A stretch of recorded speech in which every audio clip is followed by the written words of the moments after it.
This video I will show you Epson L805 printer, all right baking, fixed, how to fix adjustment program. So start that video. First of all, disable any antivirus, and now open this file. This file link description. So first select, this is all default, so first USB cable, printer number, and start there. Select water ink pen count and check there, two box, and check. Now one check, now initialize, click.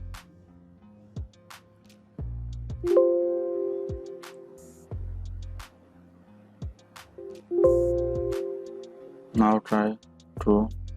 Thank you for watching this video. Please subscribe my channel and like, comment, share. Thank you.